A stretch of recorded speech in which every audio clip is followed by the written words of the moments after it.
Comme promis, notre invité politique ce soir sur iTélé, David Racheline, directeur de campagne de Marine Le Pen et sénateur maire de Fréjus. Bonsoir. Bonsoir. On va aborder bien sûr avec vous la campagne du Front National. Mais d'abord, je voudrais qu'on revienne sur l'affaire Théo, dont on parle beaucoup depuis plusieurs jours maintenant. Ce jeune qui a 60 jours d'arrêt de travail après un viol présumé lors de son arrestation. Marine Le Pen a évoqué il y a quelques jours un acte condamnable. Est-ce que vous aussi, vous condamnez cette interpellation par des policiers du jeune Théo ? Écoutez, c'est à la justice de dire ce qui s'est réellement passé. Mais vous savez, la contrepartie de la grande confiance que nous avons en les policiers, et que d'ailleurs l'État devrait davantage avoir à l'égard de sa police, c'est quand il y a une faute, une sanction qui soit à la hauteur. Et je pense que s'il y a eu faute, alors il doit y avoir évidemment une sanction à la hauteur. Une enquête préliminaire a été ouverte aussi, on l'a appris aujourd'hui, après le témoignage d'un autre jeune qui dit avoir été passé à tabac par un policier. Ça fait beaucoup. C'est à la justice, encore une fois, de faire la lumière sur ces actes présumés. Si tel était le cas, je pense qu'encore une fois, il faudrait des sanctions fortes, parce qu'on ne peut pas comme ça décrédibiliser la police pour quelques personnes qui parfois peuvent fauter. Le message principal que nous devons réaffirmer, c'est évidemment le soutien à la police qui fait un travail dans des conditions dont il faut bien rappeler qu'elles sont éminemment difficiles. Une confiance donc totale, mais en même temps, voilà, s'il y a faute, sanction. Il n'y avait pas un décalage à lancer une pétition pour soutenir les policiers, alors que dans le même temps, il y a cette affaire du jeune Théo qui a été victime, visiblement? Non, parce que la classe politique, la droite et la gauche ont la fâcheuse habitude d'immédiatement tomber sur nos policiers et avant même que l'enquête ait eu lieu, de condamner. Moi, je crois qu'il faut toujours réaffirmer, quelles que soient les circonstances, notre soutien à la police, laisser la justice faire son travail, laisser l'enquête être menée et encore une fois qu'on sait, on est persuadé, il a été dit par la justice qu'il y a eu une faute, alors à ce moment-là, il faut sanctionner. Pour vous, il y a encore un doute possible. Mais c'est à la justice de le dire. Moi, je ne suis pas enquêteur, je ne suis pas juge.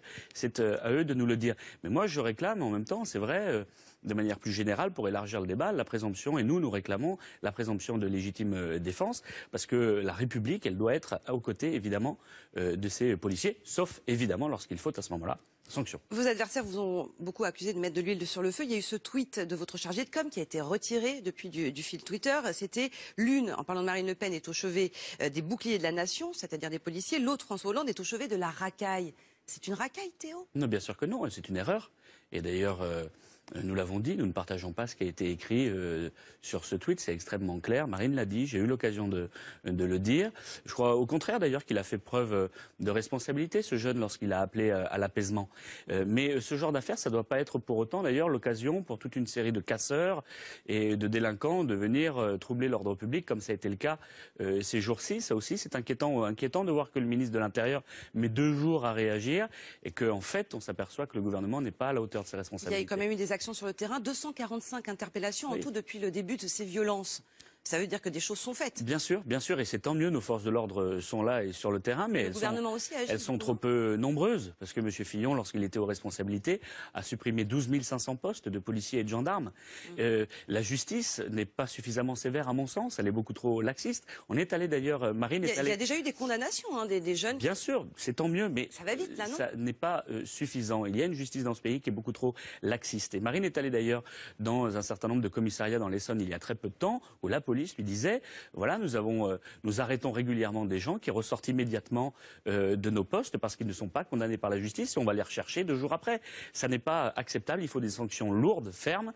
Il faut pour ça démanteler les différentes lois, Taubira et autres, qui ont permis un laxisme qui est insupportable pour les Français et pour nos forces de l'ordre. Hier, vous étiez avec Marine Le Pen en déplacement dans les Alpes-Maritimes sur le thème des frontières, de l'immigration. Elle a déclaré « Rien n'est fait pour limiter les risques d'attentats ». Pas grand-chose, en effet. Il y a eu 4 lois antiterroristes, il y a eu une loi renseignement, on est en état d'urgence depuis un nombre de mois incalculable. Pourquoi faire Est-ce qu'on a rétabli nos frontières pour contrôler ceux qui rentrent sur notre territoire?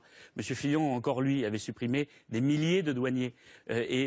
Nos forces de l'ordre, nos douaniers ne peuvent plus faire le boulot sur place parce qu'ils sont complètement débordés par la situation.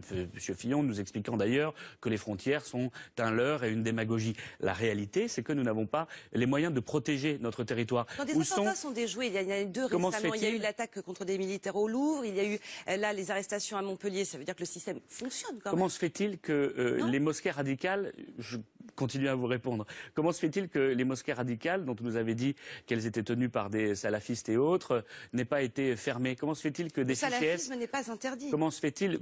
Il devrait l'être. Oui, comment se fait-il? C'est une erreur et ça doit participer de la lutte contre le terrorisme parce qu'on sait que les mosquées radicales et les imams radicaux doivent être chassés de notre pays. Comment se fait-il que les fichiers... C'est difficile de distinguer parce qu'il faut prouver l'incitation à la haine. C'est pas facile de fermer une mosquée. C'est très facile. Il suffit d'aller faire du renseignement. Il suffit d'aller sur place. Mais on sait déjà d'ailleurs dans les rapports du ministère de l'Intérieur, on sait en France qu'il y a 100 mosquées qui sont des mosquées radicales. Une vingtaine ont d'ailleurs été fermées. C'est pas suffisant. Et d'abord, c'est pas une vingtaine, c'est 4 ou 5, et on n'a pas les mêmes chiffres, et c'est une centaine en tout cas qui existent et qui sont encore en train de prêcher la haine des valeurs de la République et de notre pays dans notre pays. Ça n'est pas acceptable cela. Et donc là encore, le ministère de l'Intérieur et le gouvernement fait preuve d'une grande faiblesse. Et Marine réclame des actes. Et une fois président de la République, je peux vous dire qu'elle mettra à genoux l'islamisme radical. Puisque vous parlez de mosquées, on va en revenir à l'actualité dans votre ville, à la ville de Fréjus, où il y a cette mosquée qui fait débat, qui doit accueillir 700 fidèles. Il y a eu des problèmes de permis de construire, etc. C'est passé devant la cour d'appel d'Aix-en-Provence. Vous voulez toujours sa démolition ? Non, mais moi, je veux que la loi soit respectée.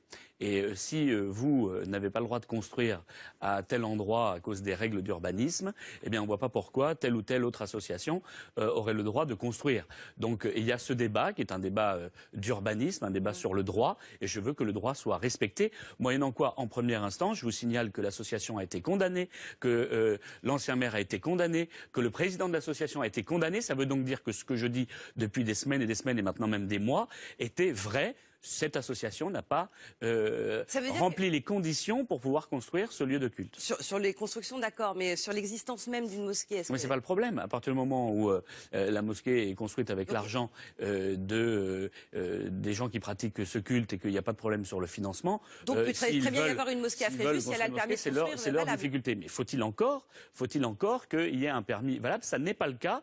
Donc moi je suis là et je pense que la justice est là aussi pour faire respecter les lois de la République. Et donc, je dis que sans permis de construire, il n'y a pas d'édifice construit, donc pas de mosquée. On parle beaucoup de l'affaire Fillon. Le FN aussi est visé par certaines affaires, l'histoire des attachés parlementaires du Parlement européen. C'est une épine dans le pied pour vous? Non, il n'y a pas d'épine dans le pied, il n'y a pas d'enrichissement personnel, il n'y a pas de contestation sur le fait que nos assistants travaillent. On n'est pas du tout dans l'affaire. Sauf que la contestation, c'est de travailler pour le parti au lieu de travailler pour le Parlement européen. C'est vous qui le dites, et c'est l'OLAF qui le dit. C'est le Parlement européen. C'est l'OLAF qui le dit, le président Schulz, qui lui-même est empêtré dans un certain nombre d'affaires, et c'est le seul moyen apparemment qu'il a trouvé pour se défendre, c'est nous attaquer. Ses frais de jet privé, 20 000 € l'heure, ses notes de restaurant qui manifestement dépassent tout ce que les Français peuvent imaginer, des dérives incroyables de copinage, de copinocratie qui sont insupportables. Et je crois qu'il est en train de se prendre les pieds dans le tapis, ce monsieur Schulz. L'affaire Fillon, il doit renoncer ? Je ne sais pas. Moi, c'est la responsabilité des Républicains. Je pense que les explications qui sont les siennes ne sont pas convaincantes. Elles ne nous convainquent pas. Elles ne convainquent pas les Français, manifestement. Sa candidature est en crise, c'est une évidence. Et je crois qu'elle était déjà en crise du fait de son projet aussi. Parce que son projet est juste dingue. 500 000 fonctionnaires en moins, l'ultralibéralisme, l'Union européenne, tout ce qui a fait défaut dans notre pays et ce qui a produit la catastrophe que nous connaissons aujourd'hui. Donc, de toute façon, je ne vous cache pas que je pense que sa candidature ne sert pas à grand-chose. On est à un peu plus de 2 mois du premier tour. Marine Le Pen en tête dans tous les sondages. Est-ce que ça ne vous inquiète pas? Parce que visiblement, quand on est en tête dans les sondages, ce n'est pas forcément synonyme de victoire. Écoutez, moi je suis ravi de voir qu'il y a une grande dynamique derrière Marine. Et c'est ça que je constate au quotidien. On était hier à Nice. J'ai constaté un accueil qui était extrêmement chaleureux. Je pense que les Français... dans une région qui est favorable. Oui, mais c'est vrai partout en France. Et d'ailleurs, c'est démontré dans les sondages, c'est démontré partout dans le pays. Nous avons une dynamique autour de notre candidate qui est spectaculaire. Pourquoi? Mais parce qu'elle a des propositions de rupture. Elle a des propositions qui sont alternatives à ce qu'ont produit les autres depuis 40 ans. Et on sait quelles sont les conséquences de leur politique. Marine, elle veut renouveler la politique de ce pays et je crois qu'elle va y arriver. Ça, c'est les sondages au premier tour. Au second tour, en revanche, c'est beaucoup moins flatteur. C'est Emmanuel Macron qui l'emporterait. C'est le principal adversaire de Marine Le Pen. Mais nous verrons. Mais M. Macron, c'est le candidat gadget, marketing. Quel est son projet d'ailleurs? Je ne crois pas qu'il ait de projet. Et d'ailleurs, les gens commencent à être déçus parce qu'ils se disent, on est peut-être en difficulté, mais pour entendre quoi aujourd'hui? Pourquoi vous voyez qu'ils sont déçus? Aujourd'hui, pas grand-chose, mais j'entends que ça commence à râler un petit peu autour de lui parce qu'il n'y a pas de projet. Et quand on est candidat à l'élection présidentielle, il faut quand même savoir où on va. Et M. Macron ne sait absolument pas où il va. Je sais qu'il est allé en Allemagne pour dire qu'il fallait accueillir beaucoup de migrants, peut-être plus qu'aujourd'hui. C'est un signal inquiétant, mais pour le reste, on n'a aucune idée de ce qu'il veut faire. Et ça commence à être inquiétant vraiment. Merci beaucoup, David Rachid, d'avoir été